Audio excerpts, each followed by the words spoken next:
जंगल में बहुत तेज बारिश हो रही थी। मीनू मौसी और रानू चिड़िया आपस में बातचीत कर रही थी। मीनू मौसी, जंगल में 3 दिन से लगातार बारिश हो रही है। अब तो इस बारिश को बंद हो जाना चाहिए। तुम सही कह रही हो रानू, लगातार हो रही बारिश से सभी बहुत ज्यादा परेशान हैं और चिंतित भी। मैं जरा जंगल का एक चक्कर लगा कर आती हूँ। इतना बोलकर रानू चिड़िया बारिश के बीच उड़ने लगी।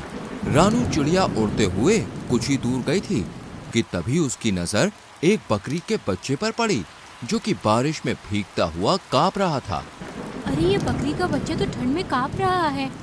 लगता है ये अपने घर का रास्ता भूल गया है। रानू चिड़िया ने इतना कहा ही था कि तभी रानू चिड़िया की नजर उस बकरी के बच्चे से थोड़ी दूर खड़े हुए एक पेड़ के पास एक भेड़िए पर पड़ी।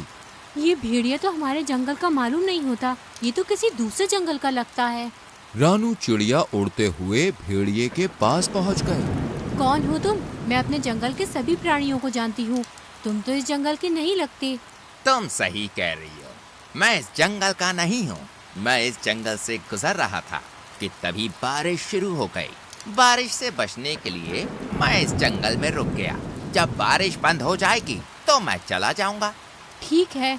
इतना बोलकर रानू चिड़िया उस बकरी के बच्चे के पास जाकर बोली, तुम यहाँ पर क्या कर रहे हो?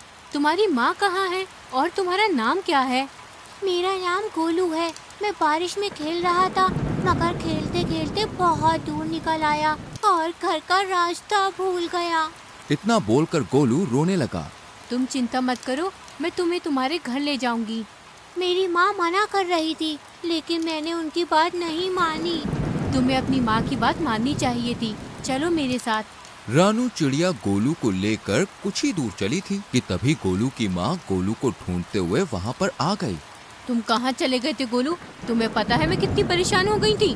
अपनी माँ को देखकर गोलू खुश होते हुए बोला, मैं आपकी अब हमेशा बात मानूंगा माँ। रानू चिड़िया गोलू की ओर देखकर बोली, अब तुम अपनी माँ के साथ घर चले जाओ और जब तक बारिश बंद नहीं हो जाती तब तक बाहर खेलने मत आना। गोलू अपनी माँ के साथ चला गया और रानू चिड़िया उड़ते हुए मीनू मौसी के पास जाकर सारी घटना बताने लगी। रानू चिड़िया की बात सुनकर मीनू मौसी बहुत गहरी सोच में डूब गई। मीनू मौसी, आप इतनी गहरी सोच में क्यों डूब गईं? कहीं वो भेड़िया उस मासूम बकरी के बच्चे को नुकसान पहुंचाने की तो नहीं सोच रहा था ना? अरे नहीं मीनू मौसी, वो भेड़िया तो खुद डरा सहमा पेड़ के नीचे खड़ा हुआ था। बारिश बंद होने के बाद वो चला जाएगा। अगले दिन बारिश थम गई। रानू चिड़िया धूप का आनंद ले रही थी कि तभी मोनू चिड़िया वहाँ पर आकर रानू चिड़िया से बोली, अरे रानू, तुम यहाँ आकर बैठ गई हो और वहाँ पर बेचारी एक बकरी फूट फूट कर रो रही है। कौन सी बकरी फूट फूट कर रो रही है? मुझे नहीं पता। वह बेचारी अपने बच्चे को ढूंढती फिर रही है। उसका कहना है कि उसका बच्चा कल रात से घर से लापता है। चलो मेरे साथ। रानू चिड़िया मोनू चिड़िया के साथ तुरंत वहाँ पर चली गई। उसने देखा वह बकरी गोलू की माँ थी। रानू चिड़िया उसके पास जाकर बोली, क्या हुआ? तुम रो क्यों रही हो? कल मैं अपने गोलू को घर पर ले गई थी। सुबह जब मेरी आँख खुली तो वो घर से गायब था। मैंने पूरा जंगल छान मारा मगर वो कहीं नहीं मिला। तुम घबराओ मत, मैं अभी उसे तलाश करती हूँ। रानू चिड़िया गोलू को ढूंढने लगी। तभी उसकी नजर एक पेड़ के नीचे उसी भेड़िए पर जा पड़ी, जो कि आराम से लेटा हुआ था। रानू चिड़िया उस भेड़िए के पास जाकर बोली, क्या तुमने एक बकरी के बच्चे को कहीं देखा है? वही बकरी का बच्चा जो कल बारिश में भीग रहा था। मैंने किसी बकरी के बच्चे को नहीं देखा। वैसे तो तुम कह रहे थे कि बारिश होने के बाद तुम यहाँ से चले जाओगे। हाँ हाँ, चला जाऊंगा। तुम तो ऐसे बोल रही हो जैसे कि इस जंगल की राजा हो और यहाँ पर तुम्हारा ही अधिकार चलता है। अरे मेरी जब मर्जी होगी मैं यहाँ से चला जाऊंगा। रानू चिड़िया अपने मन ही मन में बोली, मुझे तो इस भेड़िए पर शक हो रहा है। मुझे जंगल के राजा शेर से इसकी शिकायत करनी होगी। रानू चिड़िया जंगल के राजा शेर के पास चली गई और सारी घटना बताती हुई बोली, मुझे उस भेड़िए पर शक हो रहा है। तभी शेर क्रोधित होकर रानू चिड़िया से बोला, इसका मतलब वो भेड़िया सही बोल रहा था। तुम हमेशा जंगल के प्राणियों के खिलाफ मेरे कान भरती रहती हो। ये आपको क्या हो गया महाराज? तभी रानू चिड़िया ने देखा वो भेड़िया गुफा के दूसरे हिस्से से निकलकर गोलू के साथ वहां पर आकर शेर के सामने खड़ा हो गया है। रानू चिड़िया हैरत से इस दृश्य को देखने लगी। महाराज, जब मुझे पता चला कि ये बकरी का बच्चा कल से गायब है तो मैं जंगल में उसकी तलाश के लिए निकल गया, मगर मैं जानता था कि ये रानू चिड़िया मेरे खिलाफ आपके कान जरूर भरने आएगी, इसलिए मैंने आपको पहले ही सब कुछ बता दिया था। महाराज, इस रानू चिड़िया के कारण ही दूसरे जंगल का कोई भी प्राणी आपके जंगल में नहीं आता। शेर रानू चिड़िया की ओर देखकर बोला, और तुम कह रही थी कि इस भेड़िए ने बेचारी बकरी के बच्चे को मार डाला, मगर ये तुम्हारे आने से पहले ही इसे यहाँ सही सलामत ले आया। तुम्हें अब सजा मिलेगी, तुम्हें जेल में डाल दिया जाएगा।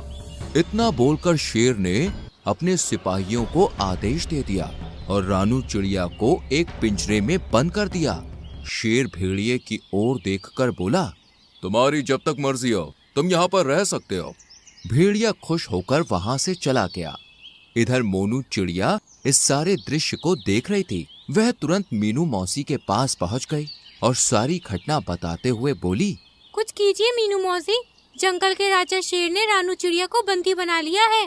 मीनू मौसी गहरी सोच में डूबते हुए बोली, जब रानू चिड़िया ने मुझे बताया था कि वो भेड़िया एक पेड़ के नीचे खड़ा हुआ उस बकरी के बच्चे को देख रहा था, मुझे तभी कुछ न कुछ गड़बड़ लग रही थी। जो भी हो, लेकिन आप कुछ भी करके रानू चिड़िया को उस पिंजरे से बाहर निकालिए। चिंता मत करो मोनू, हम दोनों को अभी फिलहाल कुछ नहीं करना, हमें सिर्फ उस भेड़िए पर गहरी नजर रखनी होगी। पहले हमें पता चलना चाहिए कि उस भेड़िए के दिमाग में आखिर चल क्या रहा है, आखिर ये कौन सा मकसद लेकर इस जंगल में आया है। मीनू मौसी और मोनू चिड़िया उस दिन से उस भेड़िए पर नजर रखने लगी। वह भेड़िया दिन भर जंगल में घूमता और दूसरे जानवरों का मांस छीनकर खा लेता। जब भी कोई जानवर अपना मांस देने में आनाकानी करता तो वो धौंस दिखाते हुए खुद को जंगल के राजा शेर का दोस्त बताकर डरा देता उन्हें। एक दिन भेड़िया टहलते टहलते गोलू बकरी के घर के नजदीक चला गया। गोलू अपने घर के बाहर खेल रहा था। भेड़िया उसे अजीब सी नजरों से देखने लगा, मगर उसे नहीं पता था कि मीनू मौसी उस पर नजर रख रही है। मीनू मौसी तुरंत ही मोनू चिड़िया की ओर देखकर बोली, जाओ जल्दी से महाराज को बुला लाओ। लेकिन महाराज क्या मेरी बात सुनेंगे? तुम्हें कैसे भी करके महाराज को यहाँ पर लाना है। मुझे इस भेड़िए के इरादे सही नहीं लग रहे और महाराज का यहाँ आना बहुत जरूरी है। मीनू मौसी की बात सुनकर मोनू चिड़िया सीधे उड़ती हुई जंगल के राजा शेर के पास पहुँच गई। यहाँ पर क्यों आई हो मोनू? महाराज, आपको अभी और इसी वक्त मेरे साथ चलना होगा। मुझे अब चिड़ियों पर भरोसा नहीं रहा। सोच लीजिए महाराज, कहीं ऐसा ना हो कि आगे जाकर आपको अपने फैसले पर पछताना पड़े। लेकिन तुम मुझे कहाँ ले जाना चाहती हो? आप मेरे साथ चलिए और आप अपनी आंखों से देख लीजिए कि मैं आपको क्या दिखाना चाहती हूँ।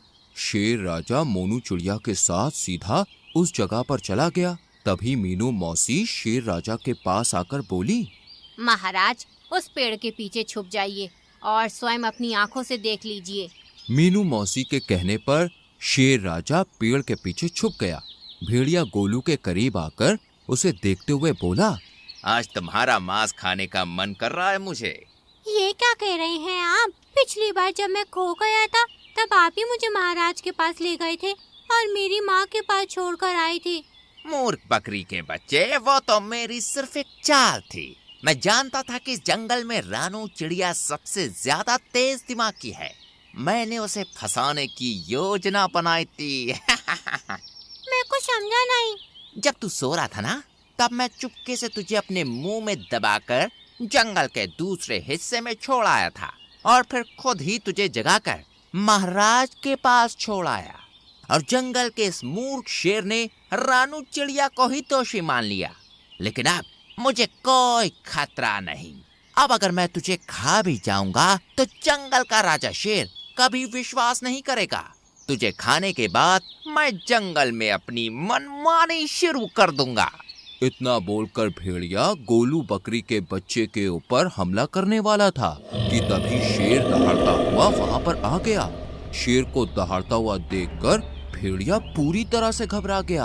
अच्छा, तो ये थी तुम्हारी चाल? तुमने जंगल की सबसे ज्यादा समझदार और मेरी विश्वसनीय पक्षी को मेरे ही हाथों बंदी बनवा दिया। मैं तुम्हें जीवित नहीं छोड़ूंगा। इतना बोलकर शेर ने भेड़िए को उसी समय मार दिया और मीनू मौसी की ओर देखकर बोला, मुझे क्षमा कर दो मीनू मौसी, मुझसे गलती हो गई। कोई बात नहीं महाराज, वो भेड़िया बहुत ही ज्यादा चतुर था और उसने अपनी चतुराई का फायदा उठाकर आपकी आंखों में विश्वास की पट्टी बांध दी थी। शेर राजा ने रानू चिड़िया को आजाद कर दिया, लेकिन इस बार सबकी हीरो मीनू मौसी बन गई।